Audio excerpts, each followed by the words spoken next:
आपके पास आते हुए। पटियाला हाउस कोर्ट में इस वक्त क्या कुछ चल रहा है, जरा दर्शकों को बताएं।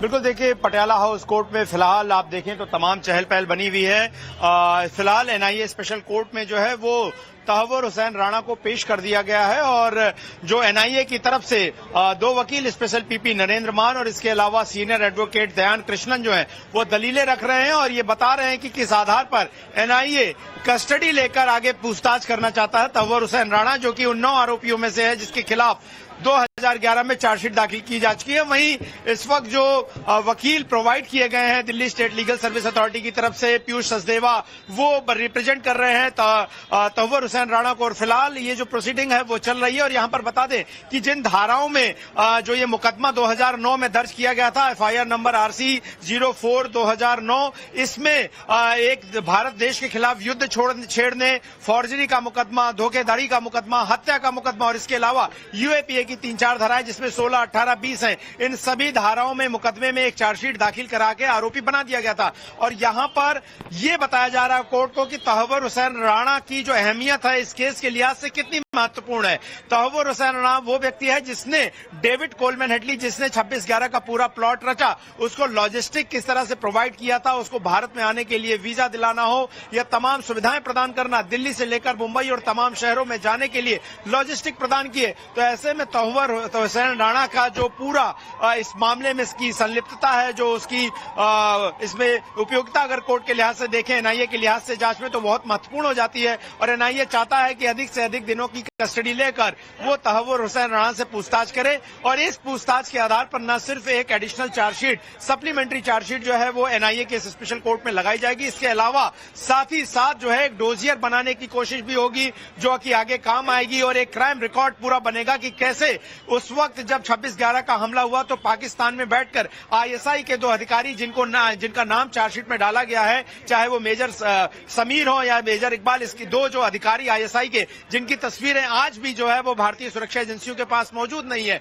उनकी क्या मौजूदगी थी, टेरर के लिए फंडिंग किसने की, आईएसआई ने की, लश्कर-ए-तौबा ने की, हाफिज सईद ने की, क्योंकि हाफिज सईद, जकीर रहमान लखवी, ऐसे तमाम जो आतंकी हैं वो भी इस मामले में जो है वो चार्जशीट हैं और वो सह आरोपी हैं। और इस मामले में को कॉन्स्पिरेटर यानी कि सह षड्यंत्रकारी, यानी कि इस पूरे षड्यंत्र को रचने वाले में, आतंक का पूरा ये प्लान बनाने में, भारत को दहलाने में और तमाम लोगों के नरसंहार और हत्या का आरोपी जो तहव्वुर हुसैन राणा है उसको लेकर चार्जशीट उसकी कस्टडी लेने को लेकर फिलहाल कोर्ट में दलीलें रखी जा रही हैं। गौरव, जैसे ही कोई और अपडेट आता है हम आपके पास लौटेंगे। फिलहाल अनुज मिश्रा भी हमारे साथ मौजूद है एनआईए हेडक्वार्टर से।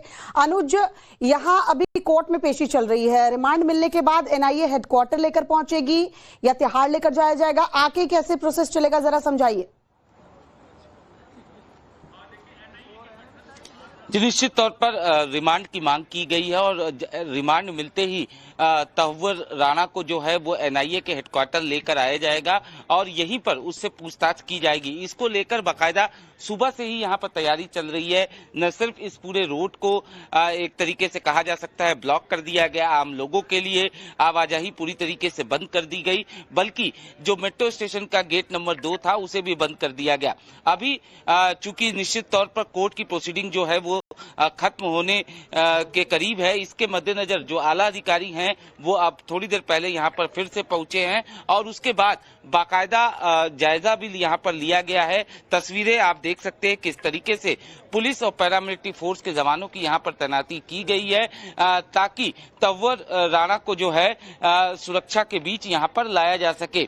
इतना ही नहीं, यहाँ पर जब उसको लाया जाएगा तो उसके बाद उससे पूछताछ करने की कवायद जो है वो भी शुरू की जाएगी, क्योंकि जिस तरीके से राणा जो है इस पूरे मामले में कहा जा सकता है मास्टरमाइंड है और एनआईए ने आधिकारिक तौर पर यह बताया है कि कैसे जो पाकिस्तान बेस्ड लोग थे जिनका नाम सामने आया था, निश्चित तौर पर पूछताछ के बाद राणा उन तमाम नामों का खुलासा कर सकता है जो कहीं न कहीं आने वाले वक्त में जिस तरीके से पाकिस्तान लगातार इस पूरे मामले से पलड़ा झाड़ता आया है, ऐसे में वो तमाम नाम जो हैं कहीं न कहीं पाकिस्तान को बेपर्दा कर सकते हैं। और जिस तरीके से इस पूरी साजिश को रचा गया, जिस तरीके से इसमें फंडिंग की गई, ISI और लश्कर तैयबा, ये उसके कई ऐसे हैंडलर्स के नाम जो हैं वो इस पूरे मामले में सामने आ सकते हैं। और यही वजह है कि राणा से पूछताछ बेहद जरूरी है। कोर्ट में भी जो दलील दी जा रही है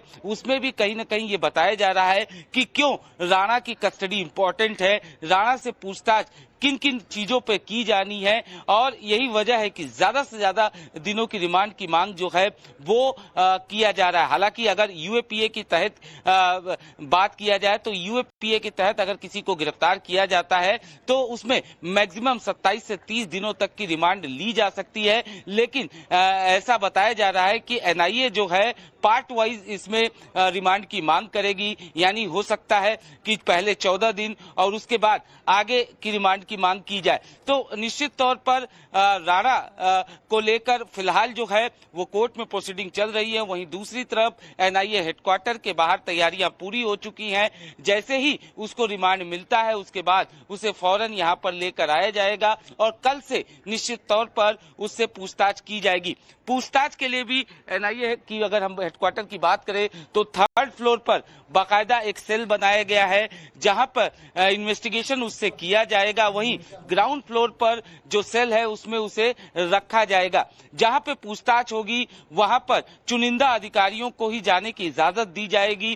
करीब 12 अधिकारियों की लिस्ट है जो कि उस जांच रूम में, पूछताछ रूम में जा सकते हैं। और पूछताछ के लिए भी बाकायदा एक टीम गठित की गई है जिसमें ADG रैंक के अधिकारी जो हैं वो कहीं ना कहीं शामिल हैं। तो फिलहाल जो है NIA हेडक्वार्टर की बात की जाए तो यहाँ पर पूरी तैयारियां हो चुकी है। अब इंतजार, सवाल जवाब तैयार हैं, बस अब इंतजार किया जा रहा है अनुज की रिमांड कितने दिन की मिलती है। गौरव हमारे साथ लगातार पटियाला हाउस कोर्ट से बने हुए हैं। गौरव, जैसे ही कोई अपडेट आता है, रिमांड कितनी मिली, कब की मिली, कितने दिनों तक की मिली है, तो वो आप अपडेट दीजिएगा। लेकिन साथ ही साथ बताइए, जो अनुज कह रहे थे कि UAPA के तहत NIA की टीम जो है वो डिमांड कर सकती है 27 से 30 दिन तक की रिमांड, लेकिन ये फेज वाइज हो सकता है कि NIA की टीम डिमांड करे, पहले 14 दिन की रिमांड मांगे। आप जरा इस पर बताइए कि क्या कुछ संभावना लग रही है, क्या पहले फेज में या फेज वाइज NIA की टीम जो है रिमांड मांगेगी?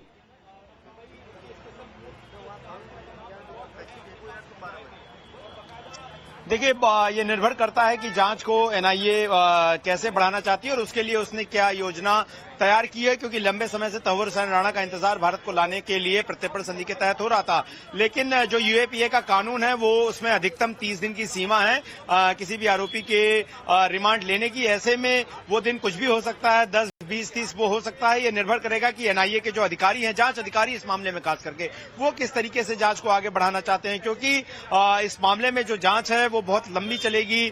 और एक सबसे बड़ी समस्या यह है कि तहव्वुर हुसैन राणा जैसे आतंकवादी को बार बार फिजिकली कोर्ट में पेश करना भी एक बहुत बड़ी चुनौती है। ऐसे में कि उसे कोर्ट में पेश किया जाए, आगे न किया जाए, उसको वर्चुअली कोर्ट में पेश करके ही उसकी आगे कस्टडी ले ली जाए, ये बहुत सारी चीजें। क्योंकि ये पूरा जो मामला है UAPA का, तो UAPA के कानून में ये कहा गया है कि जो इसमें प्रोसीडिंग होती है वो इन कैमरा प्रोसीडिंग होती है। इन कैमरा प्रोसीडिंग के मतलब ये होता है कि जो पूरी अदालती कार्रवाई होती है उसकी रिकॉर्डिंग की जाती है। और साथ ही साथ इसमें इस मामले में जो आरोपी है, साथ ही आरोपी के वकील और इसके अलावा जो प्रोसिक्यूशन का वकील या NIA के वकील, इसके अलावा जज और अदालत का स्टाफ, इसके अलावा वहां पर कोई भी मौजूद नहीं होता है। बाकी जो इस तरह की सुनवाइयां होती हैं, अगर हम IPC पूर्व की कहें या मौजूदा BNS की, तो उसमें जो है वो इन कैमरा प्रोसीडिंग नहीं होती, ओपन कोर्ट होता है। ऐसे में उसमें कोई भी पत्रकार या आम आदमी जाकर उस कोर्ट हियरिंग में, प्रोसीडिंग में हिस्सा ले सकता है। तो चूंकि ये कोर्ट प्रोसीडिंग जो है अपने आप में अलग होती है, इन कैमरा प्रोसीडिंग होती है और ये बहुत ही संवेदनशील आतंक से जुड़े मामलों से होती है। तो फिलहाल इसमें जो जानकारियां हैं वो छन छन कर निकल कर आएंगी। लगातार हम भी कोशिशें कर रहे हैं, लेकिन ये बात तय है कि 30 दिन अधिकतम की रिमांड है और इसके हिसाब से ही NIA अपनी जांच को आगे बढ़ाएगा।